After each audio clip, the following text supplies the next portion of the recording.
सुप्रभातम। मैं डॉक्टर अभिषेक कुमार झा आप सभी को the Bihar teacher history maker मेरा मोबाइल मेरी शिक्षा में आपका स्वागत है।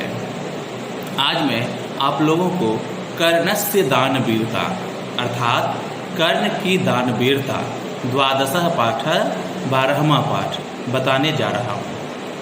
अयं पाठः भासरचितस्य कर्णभार नामकस्य रूपकस्य भागविशेषः। यह पाठ भास रचित कर्णभार नामक नाटक का यह एक विशेष भाग है। अस्य रूपकस्य कथानकम महाभारतात गृहीतम। यह जो नाटक है यह नाटक की कहानी महाभारत से ग्रहण किया गया है। महाभारत युद्धे कुंती पुत्र कर्णः कौरव पक्षतः युद्धम करोति। महाभारत के युद्ध में कुंती का पुत्र कर्ण जो है वह कौरव पक्ष से युद्ध कर रहा था। कर्णस्य शरीरे संबद्ध कवचम कुंडले च तस् रक्षके सतः। कर्ण के शरीर में जन्म से ही उसके शरीर में जो कवच और कुंडल था वह उसका रक्षा करता था। जावत कवचम कुंडले च कर्णस्य शरीरे वर्तते तावत न को अपि कर्णम हन्तुम प्रभवति। जब तक कर्ण के शरीर में कवच और कुंडल है तब तक उसे कोई भी मार नहीं सकता है। अतएव अर्जुनस्य सहायतार्थम इंद्रः छलपूर्वकम कर्णस्य दानवीरस्य शरीरात् कवचम कुंडले च गृह्णन्ति। इसलिए छल पूर्वक अर्जुन की सहायता करने के लिए इंद्र ने कर्ण से कवच और कुंडल ले लिया। भासस्य त्रयोदश नाटकानि लभ्यन्ते। भास के 13 नाटक हैं। तेषु कर्णभारम अति सरलम अभिनय च वर्तते। उसमें कर्णभार नामक जो नाटक है बहुत ही आसान है और अभिनय की दृष्टिकोण से भी यह बहुत आसान है। ततः प्रविश्यति ब्राह्मण रूपेण शक्र। अब ब्राह्मण के रूप में इंद्र का प्रवेश होता है। अब शक्र का मतलब होता है इंद्र। अब शक्र इंद्र कहते हैं भूमेघा सूर्यनेव निर्वर्त्यम गच्छन्तु भवन्तः कर्णम उपगम्य भूकर्ण महतराम भिक्षाम याचे। अब कहते हैं कि इंद्र हे मेघ तुम सूर्य के पास जाओ और उससे बोलो कि तुम्हारे द्वार पर कोई बहुत बड़ी भिक्षा की मांग करने के लिए खड़े हैं। कर्णः दृढ़ं प्रीतोऽस्मि भगवन् कर्णो भवतम अहम मेघाम नमस्करोमि। कर्ण भी दृढ़ होकर के वह कहता है कि हे भगवान ये कर्ण आपको नमस्कार करता है। शक्र तब ब्राह्मण रूप में जो इंद्र आए हुए हैं वह कहते हैं आत्मगतम अपने मन में ही कहते हैं किम न खलु मया वक्तव्यम। मैं क्या बोलूं और क्या न बोलूं। यदि दीर्घायु भवेति वक्षे दीर्घायु भविष्यति। अगर मैं दीर्घायु होने का आशीर्वाद देता हूँ तो ये जो पुत्र है ये दीर्घायु हो जाएगा। यदि न बक्षे मूढ़म इति माँ परिभवति। यदि मैं कुछ न बोलूँ तो मुझे ग्लानि होगा।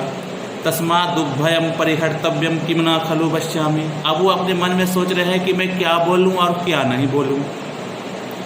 भवतुदिष्टम फिर अपने मन में सोचते हुए फिर कहते हैं प्रकाशम बोलते हैं भो कर्ण हे कर्ण सूर्य एव चंद्र एव हिमवान एव सागर एव तिष्ठतु ते यशः। हे कर्ण तुम्हारा सूर्य के समान चंद्रमा के समान हिमालय के समान सागर के समान तुम्हारा प्रतिष्ठा बरकरार रहेगा। तुम्हारा यश की गान हर जगह गाया जाएगा। कर्णः भगवान किम न वक्तव्यम दीर्घायु भवेति। हे भगवान आपने मुझे दीर्घायु होने का आशीर्वाद क्यों नहीं दिया। अथवा एतेद शोभनम कुतः। ठीक है आप जो दे दिए आशीर्वाद वही ठीक है क्योंकि धर्मो हि यत्न हि पुरुषेण साध्यो भुजन जिह चपला नृषयः तस्मात् प्रजा पालन मात्र बुद्धया हतेश दहेशु गुना धरन्ते। इसलिए सही है आप जो आशीर्वाद दिए वही सही है क्योंकि मनुष्यों ने यत्नों से धर्म को सिद्ध किया है न राजा के आश्रय में सांप के चंचल जीव। इसलिए प्रजा पालन मात्र से शरीर के नष्ट होने पर गुणगान करते हैं, अर्थात राजा को स्मरण करते हैं। हे प्रभु, अब आप बताइए कि आप क्या चाहते हैं, मैं आपको क्या दूं। शक्रः, अब जो है ब्राह्मण रूपी इंद्र, वह कहते हैं महतराम भिक्षाम याचे, मुझे बहुत बड़ी भिक्षा चाहिए। कर्णः महतराम भिक्षाम भवेत प्रदाशय स अलंकाराणाम गोसहस्त्रम ददाति। कर्ण कहते लीजिए, मैं आपको बहुत बड़ी भिक्षा दे रहा हूँ, अलंकार हीरा जवाहरात मोती लदा हुआ 1000 गायों का समूह देता हूँ। शक्रः गोसहस्त्रमिति 1000 गाय।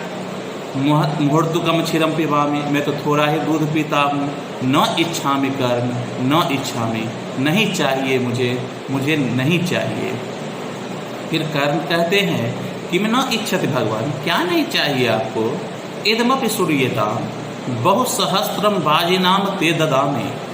कर्ण कहते क्या नहीं आपको चाहिए, मैं आपको घोड़ा का समूह देता हूँ। बाजी नाम का मतलब होता है घोड़ा, मतलब 1000 घोड़ा का ही समूह आपको फिर दे रहा हूँ, जिस पर भी हीरा जवाहरात मोती आदि लगा हुआ है। शक्रः, फिर जो है इंद्र रूपी कर्ण का ब्राह्मण रूपी जो इंद्र हैं वह कहते हैं अश्वमिति मुहूर्तुकम आरोहोमि न इच्छामि कर्ण न इच्छामि। घोड़ा का समूह, घोड़ा पर चढ़ता हूँ, नहीं चाहता हूँ। कर्ण, नहीं चाहता हूँ, मुझे घोड़ा भी नहीं चाहिए, मुझे घोड़ा भी नहीं चाहिए।